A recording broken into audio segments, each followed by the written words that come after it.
Paz e bem, meus irmãos e minhas irmãs. Estamos na terça-feira, dia 4 de junho, vivenciando a 9ª semana do tempo comum. Hoje o nosso evangelho é retirado do livro de Marcos, capítulo 12, versículos de 13 a 17. Naquele tempo, as autoridades religiosas enviaram uma embaixada formada de fariseus e herodianos até Jesus para apanharem a ele em alguma palavra falsa.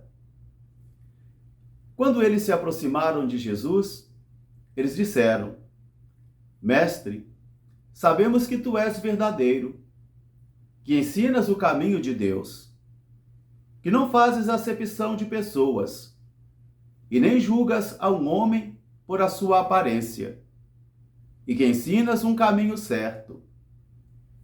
Por isso, devemos ou não pagar o imposto a César? Jesus olhou para eles e depois perguntou: Por que me tentais? Trazei-me uma moeda. Eles trouxeram uma moeda e Jesus perguntou: De quem é a imagem e a inscrição que estão em essas moedas? Eles disseram: De César. Então Jesus respondeu: Então dai a César o que é de César e a Deus o que é de Deus. E eles ficaram muito impressionados com a resposta de Jesus. Palavra da salvação. Meus irmãos e minhas irmãs, esta passagem bíblica de hoje muitas vezes foi mal interpretada, principalmente quando ela foi interpretada por ideologias.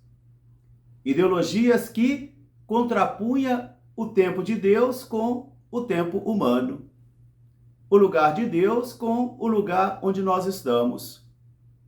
E assim nós fomos dividindo a história, assim nós fomos dividindo o mundo também em sagrado e profano, como se o Senhor não vivesse no mundo, como se o Senhor não estivesse no mundo. Porque quando a Bíblia fala de mundo, ela fala de situações erradas, ela fala de consciências perdidas, ela fala de interesses obscuros, ela fala de estruturas políticas e sociais que são contrárias à luz do Evangelho, porque tanto a cultura quanto as tradições, elas também podem se opor ao Evangelho. Elas também podem ser forças de contradição para o Evangelho da vida que Jesus veio anunciar. A primeira leitura de hoje, retirada do livro da segunda carta de São Pedro, ele, por exemplo, vai nos recordar uma palavra de Paulo. Às vezes eu tenho a impressão de que, quando os meus irmãos israelitas vão ler as Sagradas Escrituras, há um véu nos olhos deles que impede a eles de conhecerem a verdade do Evangelho. E assim também nós podemos constatar em muitos irmãos e irmãs que nós temos. Às vezes é um véu de intelectualismo, às vezes é um véu de autossuficiência, às vezes é um véu de impiedade, às vezes é um véu também de tibieza de coração, fechamento de coração, e às vezes é um véu até mesmo de maldade do coração da pessoa. Por isso, o apóstolo vai convidar a cada um de nós: não percam de vista aquela esperança cristã de uma segunda vinda de Jesus. Creio que ele há de vir de julgar os vivos e os mortos. Para não perdermos essa esperança. E enquanto nós aguardamos, diz ele, é preciso progredir na graça e no conhecimento de Jesus de Nazaré, para que ele não vos encontre perdidos, para que ele não vos encontre desorientados e distraídos, e para que assim não venham a colher, então, a perdição. Hoje o nosso evangelho também é muito interessante, porque é uma embaixada que é enviada até Jesus. Uma embaixada formada de fariseus e também de herodianos, de teólogos e também de políticos. E eles têm um objetivo próprio para visitar a Jesus, eles querem pegá-lo em alguma fraqueza, eles querem pegar Jesus em alguma palavra falsa para denunciá-lo. E eles chegam então afagando o ego de Jesus. Eles chegam com um elogio, com falsidade de coração, com hipocrisia. E eles chegam dizendo: mestre. Já o título utilizado é contraditório àquilo que eles confiavam. Mestre, sabemos que tu és verdadeiro. Sabemos que viestes da parte de Deus. Sabemos que não fazes acepção de pessoas e que não julgas um homem pela sua aparência.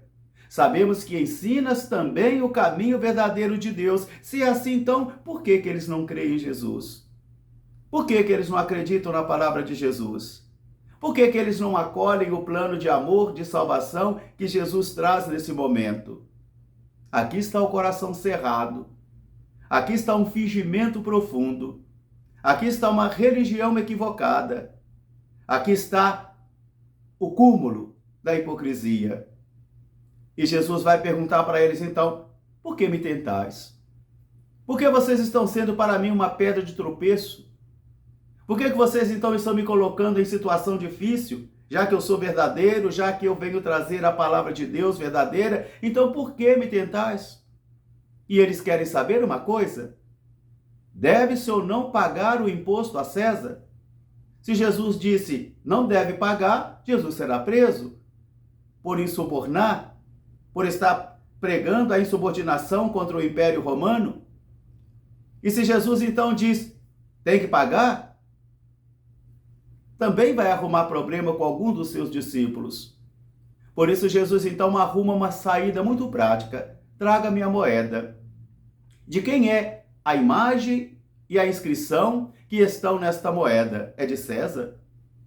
Então, se aí está a imagem e a inscrição do nome de César, ela pertence a César, então devolva a César o que é de César, mas a Deus o que é de Deus, porque Deus está marcado com a sua imagem e a sua impressão na alma do povo.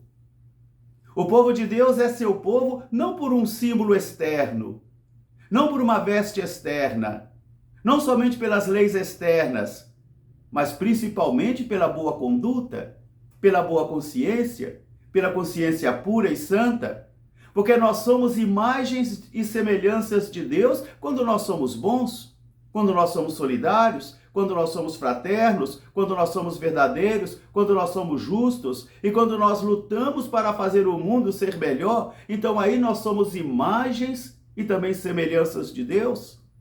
Não são características externas, mas interiores, profundas. E Deus selou a sua imagem, a sua inscrição no coração de cada homem e de cada mulher.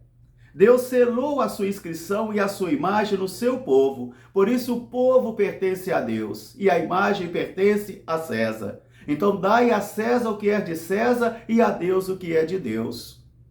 Dai a César o que é de César, uma moeda material cuja inscrição e a imagem pertence a César. É a cara de César, é a imagem de César, é o nome de César. Então devolva para César o que é de César, mas devolva para Deus o que é de Deus, porque o povo pertence a Deus. O povo é propriedade de Deus. Deus é o Senhor do povo. E a inscrição e a imagem de Deus está então impressa no coração dos homens e das mulheres e também no coração do povo de Deus. Por isso Jesus então vai dizer: dai a César o que é de César e a Deus o que é de Deus. Não é um dualismo entre história de Deus e história dos homens. Não é um dualismo entre essa ideologia. Não. É simplesmente a constatação de que o povo pertence a Deus. O povo é propriedade de Deus. E Jesus resgatou esse povo não com moeda de prata ou de ouro ou de César, mas com seu sangue. E os emissários das autoridades religiosas ficaram muito encantados e muito fascinados com Jesus de Nazaré. Que o Senhor consiga curar as cataratas dos nossos olhos, que o Senhor também consiga desvelar esse véu que às vezes impede a mim, a você, de conhecermos a bondade, a grandeza e a misericórdia do Senhor. Um grande fraterno abraço para todos, paz e bem. Até amanhã, se Deus quiser. Seráfico Pai São Francisco, rogai por nós. Sagrado coração de Jesus, fazei o nosso coração semelhante ao vosso. Amém.